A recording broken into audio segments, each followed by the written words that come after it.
Alright guys, so today I'm going to be showing you how to change out your lower control arms. Why you're going to want to do this is because the bushing does tear typically on the inside of the vehicle, causing the vehicle to like sway from like side to side in turns, messes up your alignment, messes up your tread, and definitely don't want that driving around on.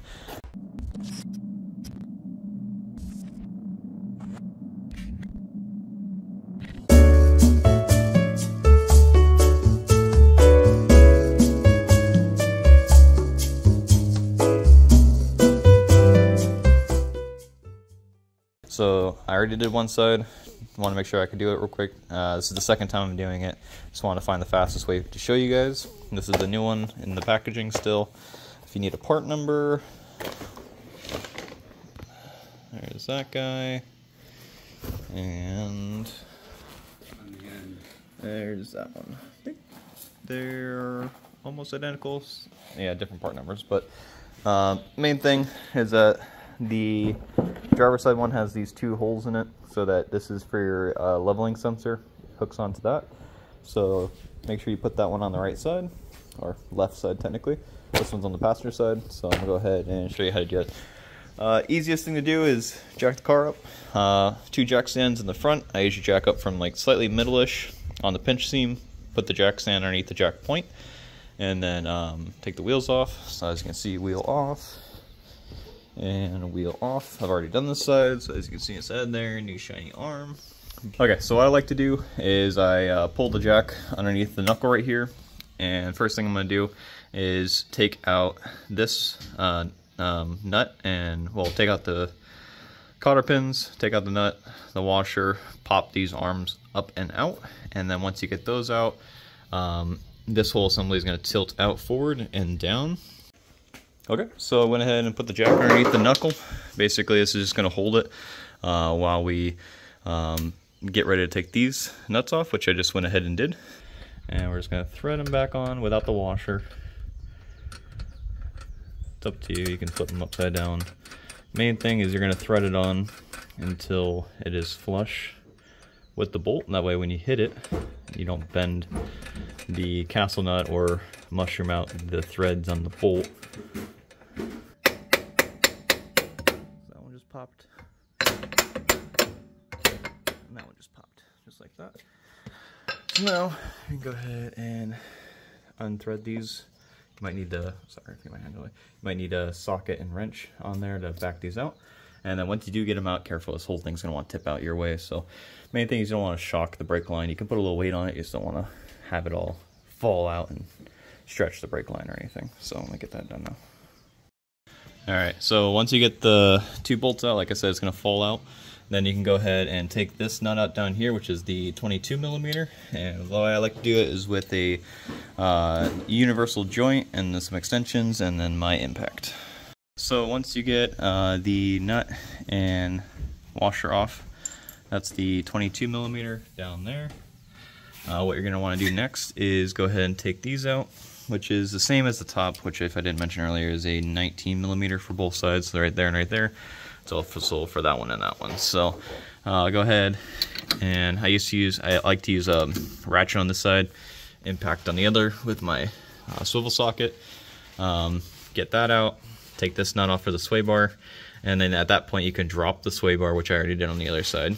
If you already did this on the other side, then yours would be like mine, but yours is going to be bolted up here. So it's the two 12mm bolts, I believe, on each side, which are these guys.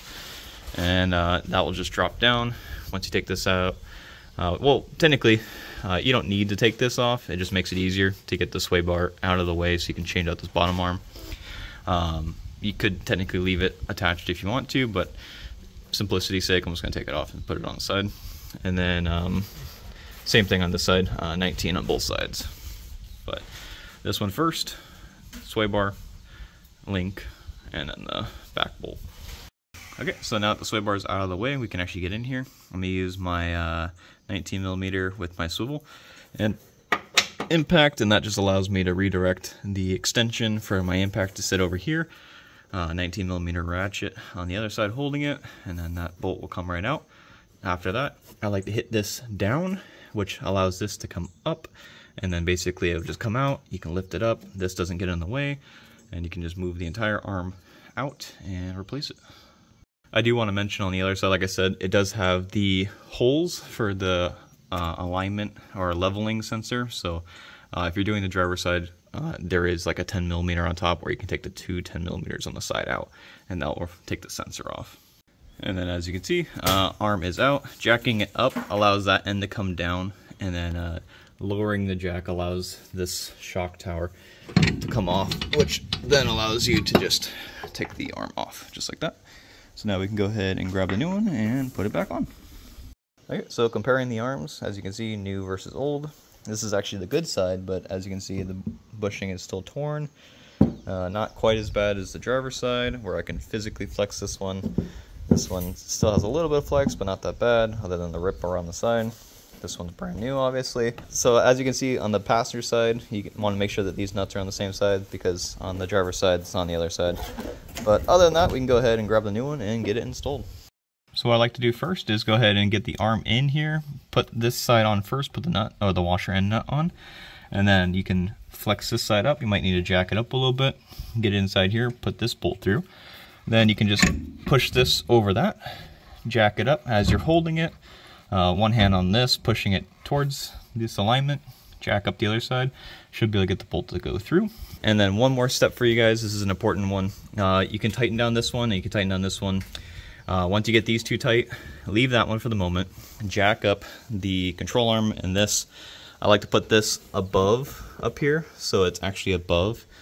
And then you can tighten this one. That one simulates preload, like when the vehicle is sitting on the control arm, and that will prevent the bushing from tearing out sooner. If you tighten it right, it is right now, and then push it up there, that's going to put wear on it.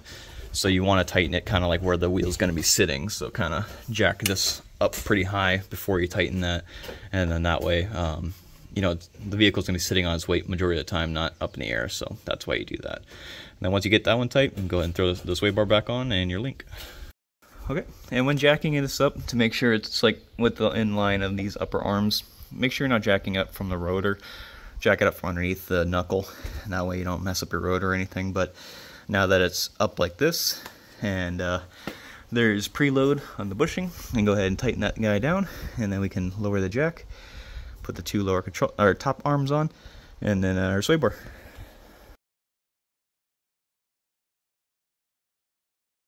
So I forgot to record an outro.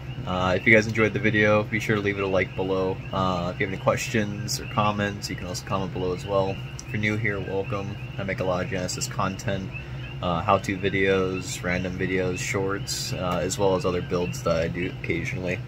If you're a returning, viewer, thanks for checking out this video. Obviously you've probably seen some other videos, and all the support is really appreciated. So have a good night, you guys. Appreciate you.